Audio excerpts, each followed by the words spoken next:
Hi, everyone. I'm Karimi Mori, and we're here with Bloomberg News health editor Jason Gale. Hey, Jason. Hey, Rumi, how are you? Good. Thanks for joining us. No worries. So, today we're going to talk about the silent spreaders of COVID 19. And in medicine, they're called asymptomatic cases.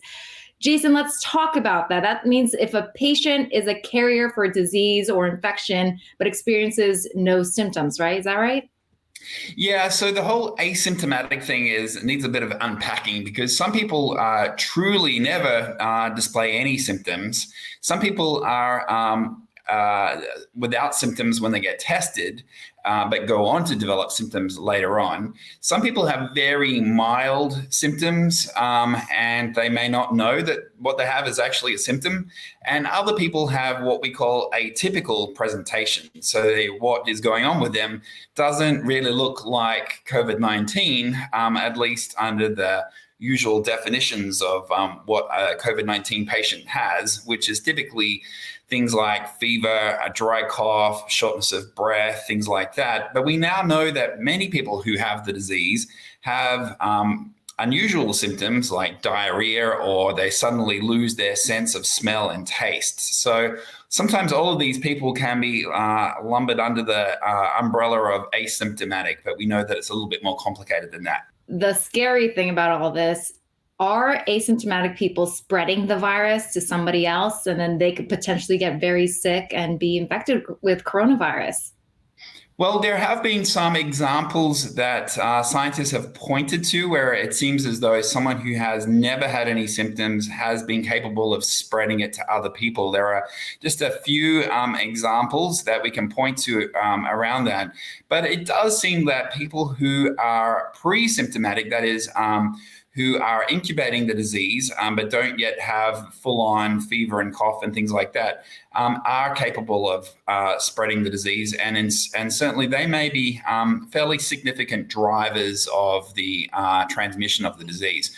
We don't have really firm numbers, but it looks like it is a fairly significant proportion of spread is in people who are incubating the virus. And so they may be perfectly well. They may only have a very mild cough, for example, but they are still able to transmit the virus when they do cough. Or maybe if they are huddled together singing in a choir, for example, they could be shedding the virus in their breath that then goes on to infect somebody else. Got it. And how many silent carriers are there? What are the chances that I'm actually a silent carrier, even though I've had no symptoms that look like coronavirus?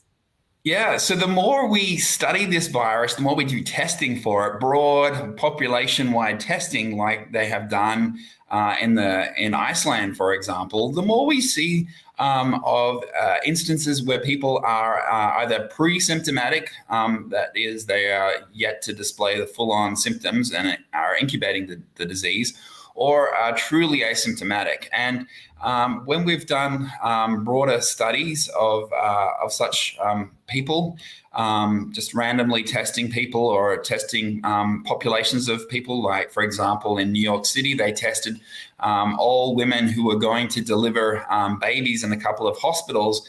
They found that a proportion of those of people tested do have the disease, or do have the infection, sorry.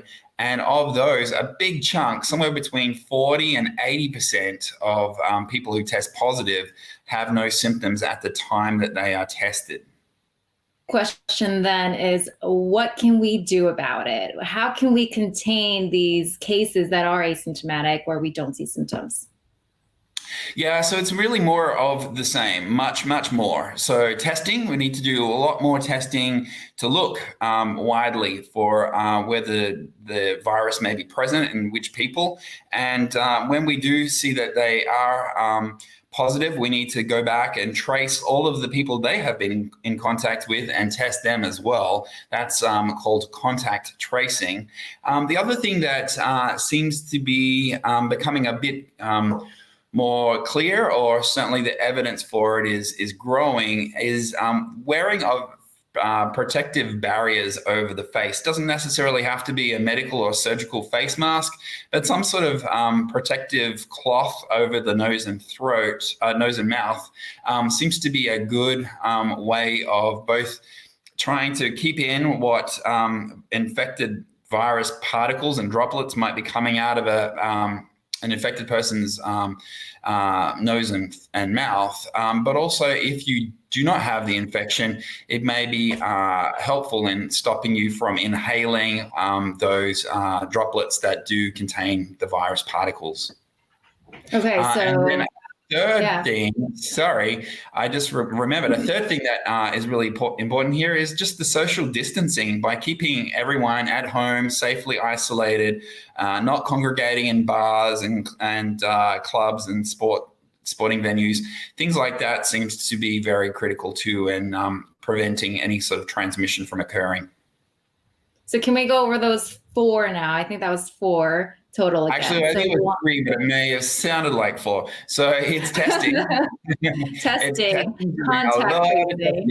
Contact tracing. Actually, you're right. It was 4. So it was testing with contact tracing and then testing those contacts. Wearing face masks or protective cloth over the nose and mouth. And the 4th thing is just keeping up with the social distancing, or physical distancing as people like to refer to it. Just being 2 meters apart from another person really does reduce the chance of it spreading from person to person. Okay, great. So we'll keep those 4 or 3 in mind. Thank you, Jason Gale, our Bloomberg News health editor. And thank you guys for watching. We'll be back here on Quick Take. Thanks, Rumi.